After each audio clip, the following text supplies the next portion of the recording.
السلام علیکم ورحمۃ اللہ وبرکاتہ۔ امید ہے سب خیریت سے ہوں گے۔ جہاں رہیں اللہ تعالیٰ آپ کو اپنے حفظ و امان میں رکھے۔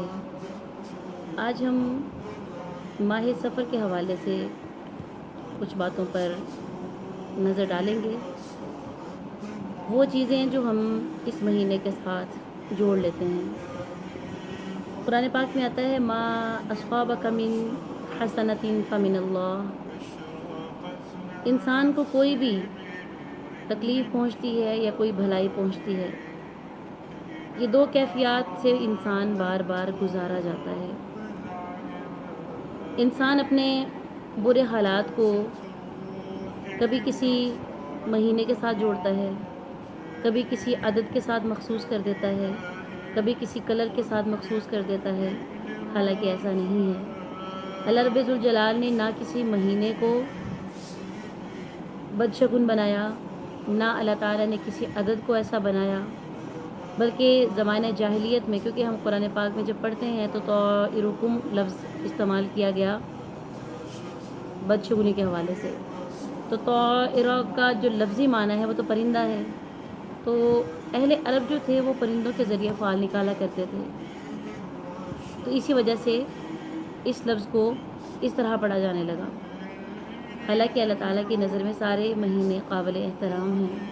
تو انسان کو جو بھی کوئی ایسا معاملہ پہنچتا ہے پریشانی کا، تو اس میں سب سے پہلے اس کا اپنے اعمال کا سب سے بڑا عمل دخل ہوتا ہے۔ انسان نماز نہیں پڑھتا، انسان قرآن کی تلاوت کی طرف نہیں آتا، تو کیا کبھی ہمارے ذہن میں یہ آیا کہ ہم اتنے ٹائم سے نماز کی پابندی نہیں کر رہے اور ہمارے حالات اس طرح آ گئے، تو کیا ہم نے سوچا کہ ہم نماز کی پابندی کریں؟ ہم ماہ سفر کے مہینے میں، ماہ سفر میں ہم کالی چیزوں کا صدقہ کرنا یا شادیاں وغیرہ اس مہینے میں نہ رکھنا، یہ کس چیز کی علامت ہے کہ ہم نے اس مہینے کو منحوس مان لیا، حالانکہ یہ مہینہ اللہ تعالیٰ کا بنایا ہوا ہے۔ تو سب سے پہلے اپنے اعمال کا جائزہ لینا چاہیے کہ میرے اپنے اعمال کیسے ہیں۔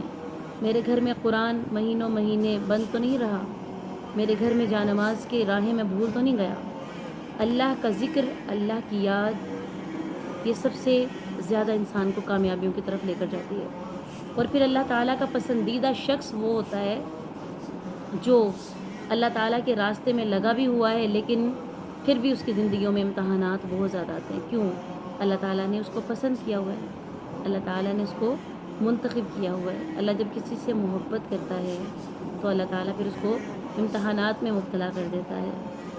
تو جو بھی پریشانی آتی ہیں، جو مشکلات ہماری زندگی میں آ جاتی ہیں، تو ان پر صبر کرنا چاہیے اور کیا کہنا چاہیے کہ جو بھی کچھ ہے یہ اللہ کی طرف سے ہے۔ انسان اگر صبر کا دامن تھامے رکھے تو انسان کے لیے بہت زیادہ اللہ تعالیٰ پھر آسانی عطا فرماتے ہیں۔ اور رسول اللہ صلی اللہ علیہ وسلم نے فرمایا کہ دنیا میں جو بھی کوئی شخص پریشان ہے، کوئی بھی کہیں پر ہے پریشان ہے، اشراق کے بعد یا چاشت کے بعد وہیں پر بیٹھے بیٹھے 100 مرتبہ پڑھے سبحان اللہ اور 100 مرتبہ لا الہ الا اللہ، اس کو پڑھے، اللہ تعالیٰ تمام مصیبتوں سے نجات عطا فرما دیتے ہیں۔